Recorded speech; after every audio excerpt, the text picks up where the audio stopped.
ពីអតីតពលករចំណាក់ស្រុកទៅធ្វើការនៅស្រុកគេរយៈពេលជាង10ឆ្នាំត្រឡប់មកវិញគាត់វិវត្តខ្លួនបានប៉ុណ្ណេះខ្ញុំគិតថាមិនមែនជារឿងធម្មតាហើយក៏មិនមែនជារឿងចៃដន្យដែរគាត់លក់តែញោមត្រីដែងទេប៉ុន្តែមួយថ្ងៃគាត់ប្រើប្រាស់ជាមួយនឹងត្រីដែងស្រស់ហ្នឹងរហូតដល់ទៅកន្លះតោនដើម្បីធ្វើជាប្រភេទញោមត្រីដែងដែលគេ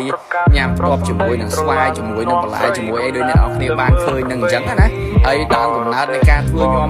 ត្រីដែងនេះដោយសារតែគាត់ជាអតីតធ្វើពលករនៅស្រុកគេនឹងឯងហើយពេលដែលធ្វើការទៅគាត់ចេះធ្វើអាញោមត្រីដែងហ្នឹងណាហើយដល់អញ្ចឹងទៅក៏ប្អូនស្រីគាត់ហៅគាត់ត្រឡប់មកស្រុកខ្មែរវិញដើម្បីធ្វើអានោះវិញមានអីអ្នកនរគ្នាអាការធ្វើរបស់គាត់ហ្នឹងតិចម្ដងសាកល្បងទៅចេះតែដាច់ទៅគាត់លក់នៅស្រុកខ្មែរហ្នឹងចូល5ឆ្នាំហើយអាចនិយាយបានថាគាត់ជាមនុស្សដំបូងគេហើយដែលលក់ជាប្រភេទញោមត្រីដែងហ្នឹងឯងហើយញោមត្រីដែងនេះគឺគេមាន process ច្រើនតង់មែនតើគេយកតាំងពីត្រីដែងជាប្រភេទត្រីដែងដែលរស់ស្រស់ហើយអ្នកនរគ្នាគាត់ថាយកមកពីខាងតាខ្មៅ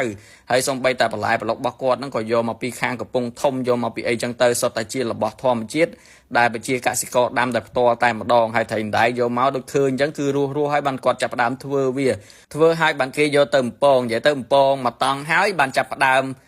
យកតែសាច់យកតែអីទេហើយគេយកមកច្រាំនិយាយទៅច្រាំឡើងម៉ត់តែម្ដងអ្នកដូចអ្នកគ្នាបានឃើញនេះអញ្ចឹងណាហើយការច្រាំរបស់គាត់និយាយទៅសិតតែជ្រុញធំហើយប្រើប្រាស់កម្លាំងច្រើនមែនតើពេលដែលច្រាំម៉ត់ហើយបានគាត់ចាប់ផ្ដើមគេលាយគ្រឿងលាយអីទៅតាមលក្ខណៈបច្ចេកទេសហើយបានគេចាប់ផ្ដើមយកមកបំពងមកតង់ទៀតនិយាយទៅបំពងឡើងស្រួយតែម្ដងដូចអ្នកគ្នាបានឃើញនេះអញ្ចឹងហើយសម្រាប់ញោមត្រីដែងរបស់គាត់គឺគាត់មិនមែនលក់តែនៅក្នុងទីផ្សារស្រុកខ្មែរទេគាត់ធ្លាប់នាំចេញទៅប្រទេសចិនទៅប្រទេសអីចឹងណាដែលគេធ្លាប់បានមកសាកភ្លក់ហើយគេដឹងរួចជាតិថារបស់គាត់មិនអីមិនបានគេចាប់ផ្ដើមកំងដាក់ផ្ញើទៅប្រទេសក្រៅទៀតនិយាយទៅមិនធម្មតាទេសម្រាប់អាជីវកម្មលក្ខណៈគ្រួសារមែនប៉ុន្តែក៏មើលងាយអ្នកនរគ្នាហើយគាត់ក៏ជាអតីតពលករដែរប៉ុន្តែការតស៊ូរបស់គាត់ខ្ញុំគិតថាបានមកដល់ប៉ុណ្ណឹងមិនមែនជារឿងចៃដន្យទេសិតតែស៊ូសិតតែប្រឹងហើយសំបីតែគ្រឿងរបស់គាត់ការរៀបចំហ្នឹងគឺល្អមែនតើដូចអ្នកនរគ្នាបានឃើញនេះអញ្ចឹង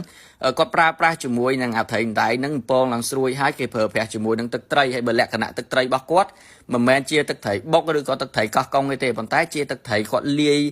មកបែបតាមលក្ខណៈបច្ចេកទេសរបស់គាត់ហ្នឹងធ្វើឲ្យវារសជាតិដិតដែលវាស័ក្តិសមជាមួយនឹងអាញោមត្រីដែងរបស់គាត់ហ្នឹងឯងហើយញោមត្រីដែងបំពងហ្នឹងពេលដែលខាំទៅស្រួយស្រាប់តែម្ដងដាក់ជាមួយនឹងខ្ទឹមក្រហមលាយជាមួយនឹងចេកខ្ចីអ្នកនរគ្នាដាក់ទៅចូលជាតិគ្នាមែនតើហើយបើសិនជាចង់សាកអីហ្នឹងអាចមករកកន្លែងគាត់បាននិយាយទៅនៅក្នុង page របស់គាត់ឈ្មោះ Namfa ហ្នឹងអ្នកនរគ្នាអាច comment គាត់បានដោយសារតែគាត់លក់ online គឺលំដាប់តែម្ដងការលក់ online របស់គាត់ដាច់ខ្លាំងមែនតើហើយគាត់ក៏មានសាខាជាច្រើនទៀតនៅក្នុងរាជធានីភ្នំពេញហើយនៅកន្លែងខ្ញុំថតនេះគឺសាខានៅម្ដុំគួរស្រូវរបស់គាត់ហើយគាត់ក៏មាន